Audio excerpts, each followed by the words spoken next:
আমি আমার সঙ্গীত জীবনে যতটা প্রকাশনা অনুষ্ঠানে এসেছি, আজকে এই প্রথম কোনো অনুষ্ঠান যেখানে আনন্দের সাথে সাথে বেদনায় বুকটা ভরে গেছে, বুকটা ছেয়ে গেছে। রিঙ্কু যখন এখানে করেছে, আমি ভেবেছিলাম ওর সাথে আমি একটু বুকটা মেলবো, কিন্তু আমার চোখে পানি আসবে ভেবে, মানে বিশ্রী দেখা যাবে ভেবে আমি বুকটা না মিলে দূর থেকে বলেছি কেমন আছেন। কারণ তার সাথে আমার এত স্মৃতি, একটা বলিষ্ঠ কণ্ঠস্বর আমাদের। তার যখন গানগুলো আমরা করছিলাম, রিঙ্কু যখন আমার কাছে আসলো প্রজেক্ট থেকে, মানে স্মৃতি হয়ে ইউটিউবে কিংবা বিভিন্ন মাধ্যমে ভেসে বেড়াচ্ছে। রিঙ্কু মনে আছে নিশ্চয়ই ভাই, মনটা তো আর মুদি দোকান নয়, ওরা প্রত্যেকে লোয়া হয়, কিংবা আমাদের যদি বিভাগী বন্ধুদের পরকানা, কি করে মুখ দেখাবো তাদের কাছে, ঘটনা আছে যাদের জানা। বেঁধেছি আজব খেলাঘর, একই সাথে জীবন যাপন, নিত্য ভালোবাসা বপন, তবু যেন ভিন্ন দুজন যুগ জন্মের পর বেঁধেছি আজব খেলাঘর। এরকম আমার মনে পড়ছে না, আমরা অনেকগুলো গান করেছিলাম।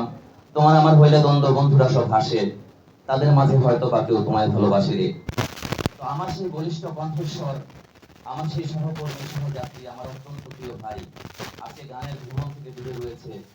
ভাবতেই বুকটা ভেঙে যাচ্ছে, ভাবছি না যে এরকম একটা পরিস্থিতি।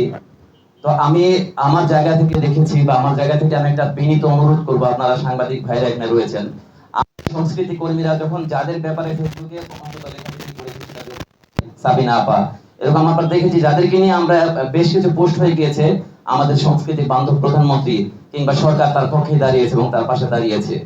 ভাই বললেন রিঙ্কুর চিকিৎসার জন্য অনেকগুলো টাকা দরকার, কিন্তু ব্যক্তিগতভাবে আমি বিশ্বাস করি একটি রাষ্ট্রের কাছে এই টাকা কোনো টাকাই না, সেটা খুব তুচ্ছ টাকা, এটা কিছুই না।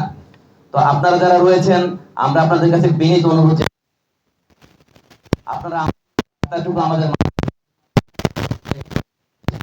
যে বাংলাদেশের আমরা সবাই খুব কষ্ট পাচ্ছি, অন্তত এই দেশ জন্য এটা ভাবে যে কটা টাকার জন্য একটা মানুষের চিকিৎসার অভাব হয়নি। এটুকু আপনারা বিনীতভাবে বলিষ্ঠভাবে আপনারা দিয়ে দিয়েছেন।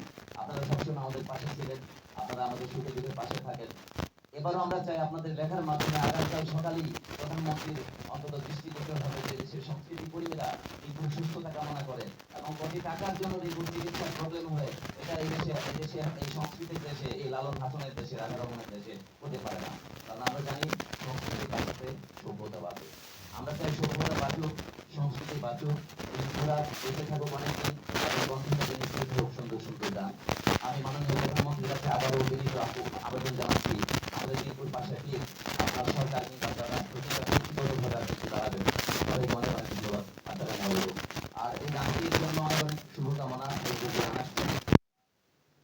আমরা জানাচ্ছি বলে আমরা এখানে এসেছি। গানটি ভালো থাকুক রিঙ্কু, আবারও ফিরে আসতে হবে, আসতেই হবে।